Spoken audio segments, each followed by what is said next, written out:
আসসালামু আলাইকুম। কেমন আছো সবাই? আমি ডাক্তার ফাহাদ বলছি। আমার এবং আমার পেছনের এসকেলেটনের পক্ষ থেকে তোমাদের জন্য ভালোবাসা। তোমাদের সাথে একটা গল্প শেয়ার করি। তোমরা যারা সদ্য চান্স পেলে, তোমাদের নিশ্চয়ই মনে আছে যখন তোমরা কোচিং করতে বা প্রাইভেট পড়তে, ইন্টারমিডিয়েটের যে পড়াগুলো অ্যাডমিশনের জন্য যখন সেই বইটা পড়তে খুব সুন্দর করে তোমাদেরকে দাগিয়ে দেওয়া হতো, যেটা অ্যাডমিশনে আসবে। আবার অন্যান্য বইয়ের এক্সট্রা ইনফরমেশনগুলো ওই মেইন বইয়ের মধ্যে তোমরা টুকে রাখতে। খেয়াল করো তো, আমি যদি তোমাদেরকে বলি মেডিকেল অ্যাডমিশনে কোনো একটা সরকারি মেডিকেলে চান্স পাওয়া কিংবা ইন্টারমিডিয়েটে গোল্ডেন A+ পেয়ে বোর্ড ফুটো করে দেওয়া, তুমি কোনটাতে বেশি হ্যাপি হবে? সো আমার বিশ্বাস তোমরা সবাই আনসার করবে হ্যাঁ, কোনো একটা সরকারি মেডিকেলে যদি চান্স পাই। তাহলে একই সিলেবাস, সেই সিলেবাসের উপর দুইটা বড় বড় ডিফারেন্ট পরীক্ষা, কিন্তু একটার রেজাল্টে আমরা বেশি খুশি হব। কারণ আমরা ইন্টারমিডিয়েটে যতই ভালো করি না কেন, কোনো একটা ভালো জায়গায় যদি চান্স না পাই, তাহলে সাময়িকভাবে আমরা একটু ভ্যালুহীন হয়ে পড়ি সমাজের কাছে, পরিবারের কাছে, বন্ধুবান্ধবের কাছে।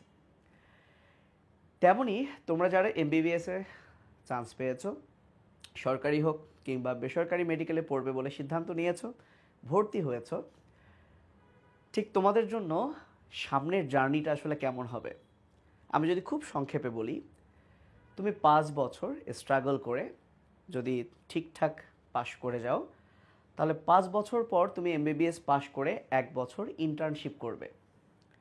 এই কাজটা তোমার সব ফ্রেন্ডরাই করবে এবং এখানে খুব একটা আসলে জানান দেওয়ার কিছু নাই। এখানে যদি তুমি অনার্স পাও, প্লেস করো, তাহলে একটা ক্রেডিট, বাট সেইটার জন্য তোমাকে হিউজ একটা পরিশ্রম করতে হবে। বাট তুমি যখন MBBS কমপ্লিট করবা, এরপরে না একটা বড় সংগ্রাম, ফ্রাস্ট্রেশন, অনেক কিছু কাজ করে অনেক স্টুডেন্টের উপর। কীরকম? দেখো, তুমি সরকারি মেডিকেল থেকে পড়ো আর বেসরকারি মেডিকেল থেকে পড়ো, তুমি যখন MBBS কমপ্লিট করবে, 1 বছর ইন্টার্নশিপ করবে, এরপর ধরো BCS পরীক্ষা আসলো। তুমি কি জানো তুমি ঢাকা মেডিকেল স্টুডেন্ট, তুমিও BCS পরীক্ষায় বসতে পারবে। কেউ একজন বেসরকারি একটা মেডিকেল থেকে পড়ে বের হয়েছে, সেও BCS পরীক্ষায় অংশ নিল, কিন্তু সে চান্স পেল BCS পরীক্ষায়, বা তার BCS হয়ে গেল, সে কিন্তু একটা গভর্নমেন্ট ডক্টর বা সরকারি ডাক্তার হয়ে গেল।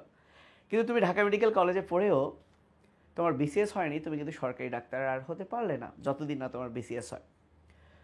BCS কোনো ডিগ্রি না, এটা একটা সরকারি চাকরির একটা, কি বলবো, মানে ডকুমেন্ট বলবো না কি বলবো, মানে সরকারি চাকরি পাওয়ার একটা মাধ্যম আর কি।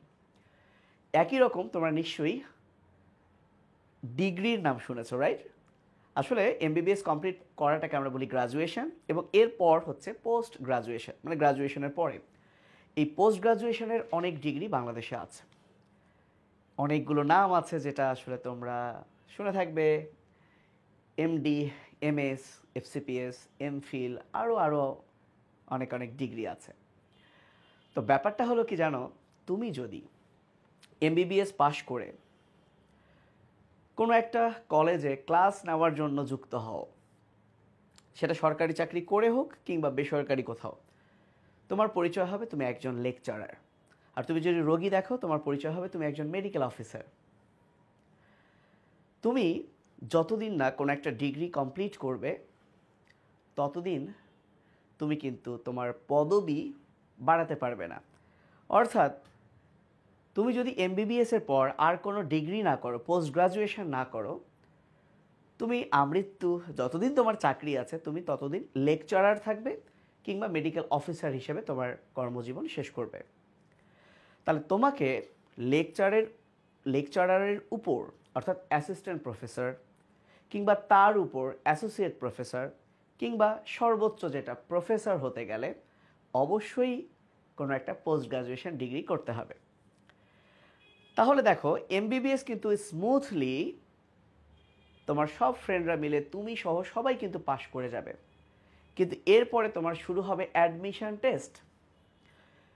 তোমার অনেক ফ্রেন্ড দেখবা ইন্টার্নশিপ করার 1 বছরের মাথায়, অর্থাৎ প্রথম অ্যাটেম্পটেই তার পোস্ট গ্রাজুয়েশনের চান্স পেয়ে গেছে, সে হয়তো বা এমডি এমএস এফসিপিএস এর চান্স পেয়ে গেছে, কিন্তু ওই সময়টা হয়তো বা তুমি চান্স পাওনি।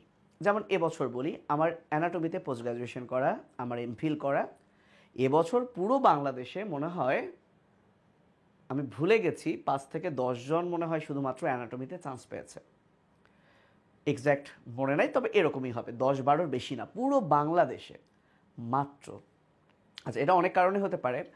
তার মানে ব্যাপারটা এমনই নয় যে পোস্ট গ্রাজুয়েশন তুমি দিলেই তুমি চান্স পাবে। ধরো তোমার স্বপ্ন তুমি একজন কার্ডিওলজিস্ট হতে চাও, তো তুমি চাইলেই কিন্তু হবে না। তোমাকে এমবিবিএস কমপ্লিট করে কার্ডিওলজির উপর হয় এফসিপিএস করতে হবে, বা এমডি করতে হবে, বা এমএস করতে হবে, বা তুমি যদি কার্ডিয়াক সার্জন হতে চাও এমএস করতে হবে।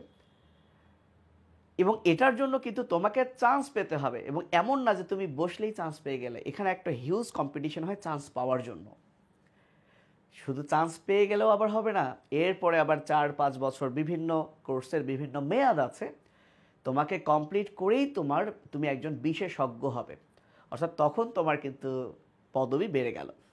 এবং ঠিক ইন্টারমিডিয়েটের পড়াটাকে তুমি চিন্তা করো এমবিবিএস, তোমার যেমন মেইন টার্গেট হচ্ছে অ্যাডমিশনে কোথাও চান্স পাওয়া, বিলিভ করো এমবিবিএস তুমি পাশ করেই যাবা, কিন্তু এরপরেই হচ্ছে তোমার আসল খেলা, যে তুমি আসলে পোস্ট গ্রাজুয়েশন করছো বা করতে পারছো কিনা বা করেছো কিনা।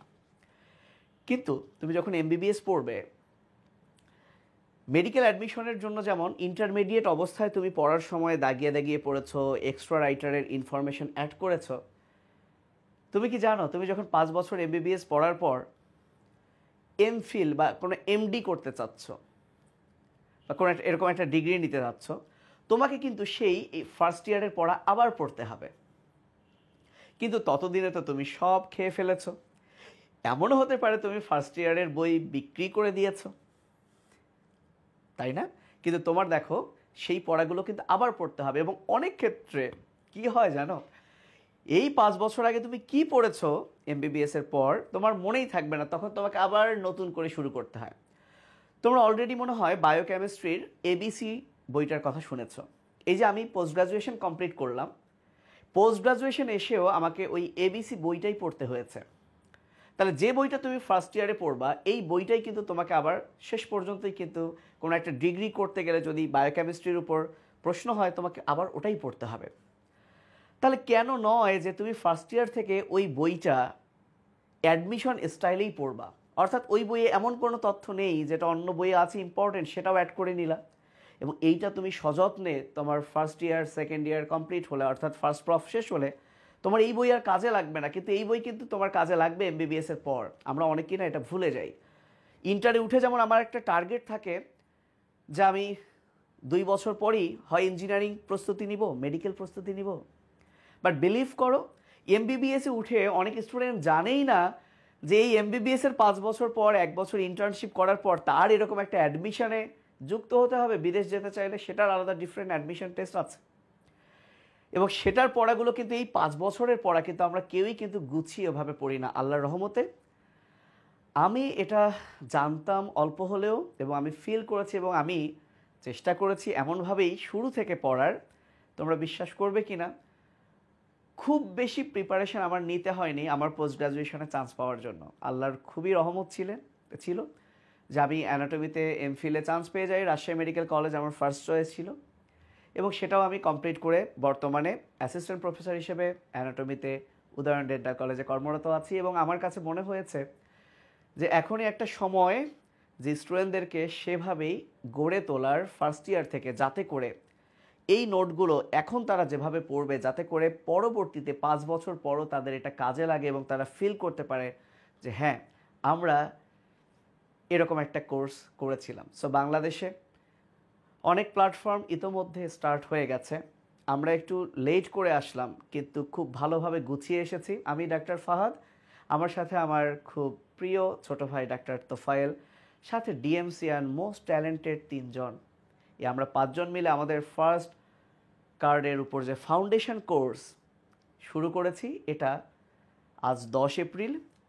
আগামীকাল অর্থাৎ 11 এপ্রিল থেকে যাত্রা শুরু হচ্ছে। 11 এপ্রিল আমরা ওরিয়েন্টেশন নিব, কিভাবে আমরা এগোবো। শুধু একটা কথা, এতগুলো কথা বলার সারাংশ একটাই, যে আমরা চেষ্টা করব এমনভাবে পড়ানোর যাতে এই ব্যাপারটা তোমার 5 বছর পরেও তোমরা আমাদের এই লেকচারগুলো যদি ফলো করো, মাথায় রাখো, তোমরা যাতে সেখানেও উপকৃত হও। অর্থাৎ প্রি মেডিকেল যেমন আমরা আগে থেকে একটু পড়ি, এটা একটা তোমার সেরকমই জার্নি হতে যাচ্ছে ইনশাআল্লাহ। আমাদের অলরেডি 200-র কাছাকাছি স্টুডেন্ট ভর্তি হয়ে গেছে। সো আমাদের টার্গেট ছিল কিন্তু 100 হলেও যাতে আমরা কোর্সটা স্টার্ট করতে পারি। আমরা খুব ব্লেসড যে এত স্টুডেন্ট একদম নিউ একটা প্ল্যাটফর্ম হিসেবে বিশ্বাস করেছো। আজকেই হিউজ ভর্তি হয়েছে, যেহেতু কালকে পর্যন্ত আমাদের একটা অফার আছে।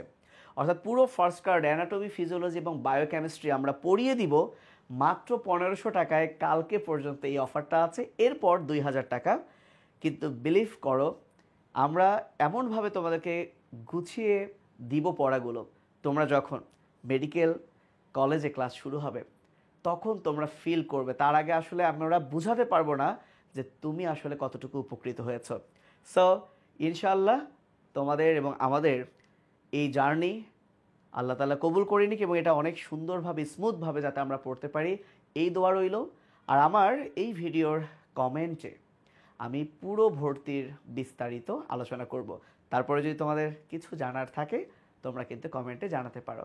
সবাই ভালো থেকো। আবারও ভালোবাসা আমাদের দুইজনের পক্ষ থেকে। আল্লাহ হাফিজ। আসসালামু আলাইকুম।